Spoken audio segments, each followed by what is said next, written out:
Hey guys, Adam from Dog Training. I just quickly going to upload a video of a German Shepherd named Bear. Now, this is from a second visit with Bear. The first visit with Bear, the lady couldn't even walk the dog. Yeah, they used to time their dog walks around other dog walkers' time. They knew when all the dog walkers were out in the area, and they'd wait till it's dark and there was no other dog walkers around and take Bear out. Because if you saw a dog, he'd go absolutely garrety. Now, Bear had a terrible start to life. He's had really bad joints and he's been in and out of the vet, so he's missed a large portion of socialising. He's a very young German Shepherd. I think they said he's 15 months now, but he missed crucial socialising windows. Now, for a dog like this, it was a very predictable case, very fear-based dog, just didn't know what to do. So we took Sammy round there, done a little bit of work, but as soon as he had a little bit of leadership, within minutes he was laying down next to Sammy. Yeah, so he just needed someone to advocate for him, as most reactive dogs do. They need a little bit of authority figure. When he reacted, we'd correct him, not to punish him, but the correction would teach him, we don't need to behave that way anymore, buddy, and he'd help calm down. So they come back for their second session. Now, they had been seeing dogs around, and of course, because Bear's a German Shepherd, yeah, he's not really used to seeing dogs that are much bigger than him, and they said that his reactivity is like next to none. The lady took him down to the co-op, which is a 10-minute walk from her, and during the day, and she said she'd never have ever done that in the past. So there's little achievements going on that are massive to them. Right, so we introduced Bear today to my Rottweiler. Now, this is the first time they've seen a dog bigger than Bear since looking around. So Bear, we've kept him at a distance, as we do with most dogs, because we don't want to put them over the threshold. We want to keep them at a distance and see how they behave. So I brought Daisy out, and Bear lost his shit. Yeah, Daisy's a lot bigger than Bear. She's a Rottweiler, she's heavier, she's bigger, more physically imposing, and a lot more confident. And Bear sort of reacted back to how he did before, and the owners were a little bit shocked, saying we've not seen him do this for a while. And of course I explained to him it's because obviously most of the dogs you see are smaller than Bear. He's more relaxed with the smaller dogs. But Bear was reacting, so I thought we'd change tact. Okay, so what we did was I took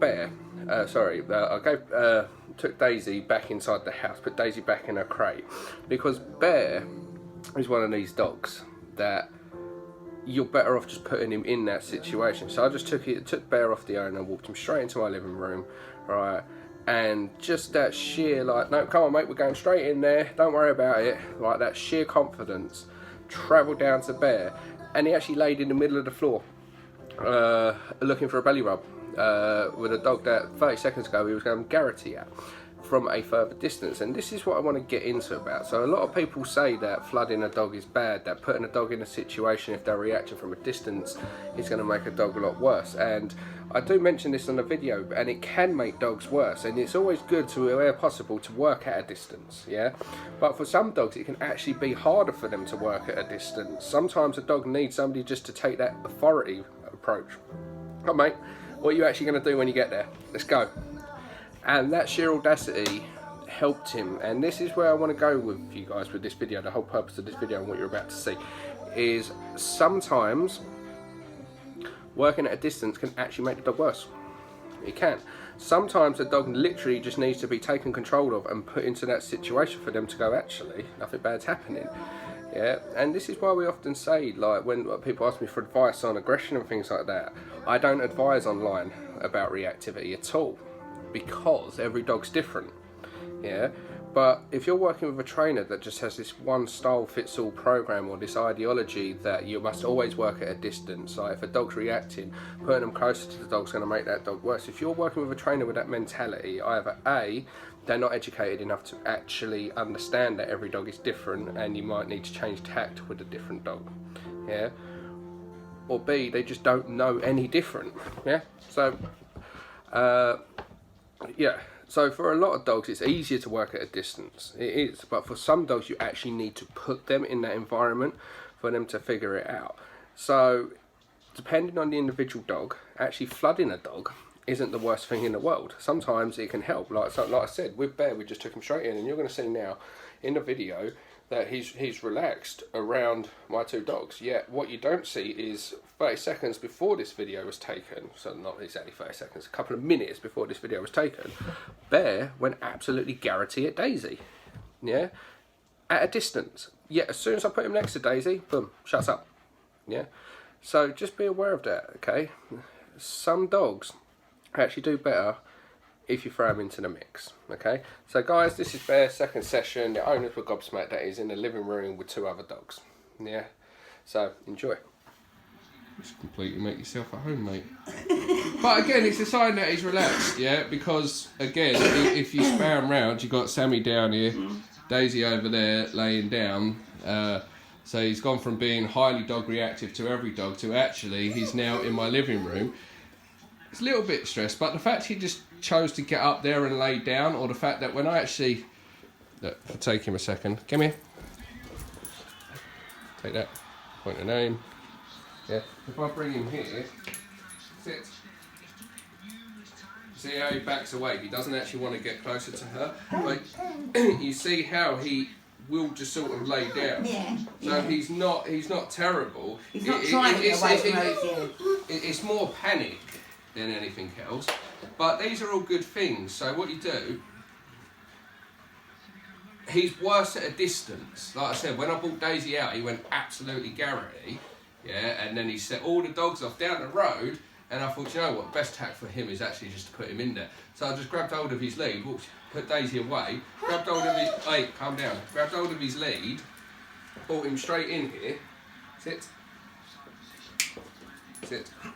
I know your legs are stiff. Sit. Good boy. Yeah, so I just brought him straight in here, and then he basically did this. And for some dogs it's better. Some dogs from a distance, they get more stressed. They see the dog, they're looking at the dog. They don't quite know what to do. They don't really know what to do. So sometimes just getting hold of him and saying, like, well, we're just going to bring him straight in. It was like, oh, okay. And then he actually, look. Yeah? It's more from a distance with him, and it's very similar with a lot of dogs. I see a lot of dogs see a dog from a distance, they don't know what to do. Yeah, and sometimes if you just grab him and say, look, come mate, there's nothing to worry about. And that's what we did. I just brought him straight in here, and he completely changed his tune to how he was when he saw Daisy from like 20 feet away. You're a good boy, aren't you, Ben? Yeah.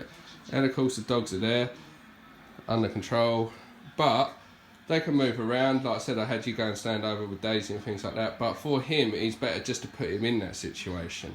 A lot of people, when they see a reactive dog, think if you put him in a situation, you're going to make him worse. And for some dogs, you can. Absolutely. If he's terrified at a dog from a distance, he's going to be a lot worse if you just put him around loads of dogs. But some dogs, they actually prefer that. I was working with a Frenchie from a distance, was going mental, and I was just going, come on, let's go closer, what are you actually going to do? And as soon as he got there, his nose started kicking in. He was curious about my dog. Same as your dog, he's reacting. I was like, but there's no malice in your reactivity, it's more like just noise. So I just grabbed his lead and went, come on, we're going inside. And as soon as he got inside, he looked at the dogs and laid down. I was like, and I didn't force him to the floor or anything like that. He done it by himself and then rolled over for a belly rub. I wonder if he just looks and goes, I wonder if that's how I'm meant to be having a little laying down, I'll lay down. Yeah. Sometimes dogs are monkey see, monkey do. But sometimes he just needs someone to literally say, look, come here, there's nothing to worry about. And with him, that's the best thing. So working at a distance is actually a lot harder for this dog. Working in close proximity is a lot easier for him because somebody just took it and said, look, we're going to here, there's nothing to worry about, and that's what he feeds off of. He's not trying to go for them, is he? No, no one's holding his lead. The two dogs in the crate, no one is stopping him, no one's asked him to stay, no one's asked him to get on the sofa, no one's asked him to do anything. This is him, these are the options he's choosing, yeah? He's nervous. But he seems to do better if you just put him in a situation as opposed to working at a distance with this dog. Working at a distance, for some reason, he seems he's a lot, what's the word, he finds it a lot more challenging at a distance, yeah? When you put him in a situation and say, look, this is what we're doing, deal with it, he's like, yeah, all right, I'll deal with it. And this is how he chooses to deal with it in a non-confrontational manner. And he's actually laying down, nice and relaxed. He's looking at Sammy, who's right there.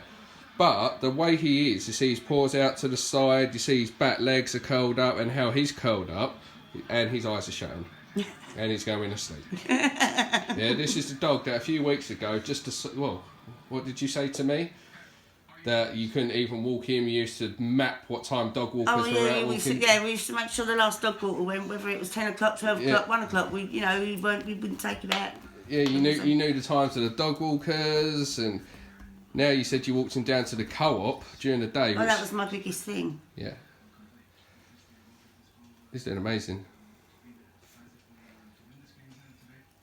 Yeah, he just seems to do better if you just put him in a situation. And then this is mad, isn't it, Kiri? Tonight he's in a room with 2 dogs and he's ignoring them.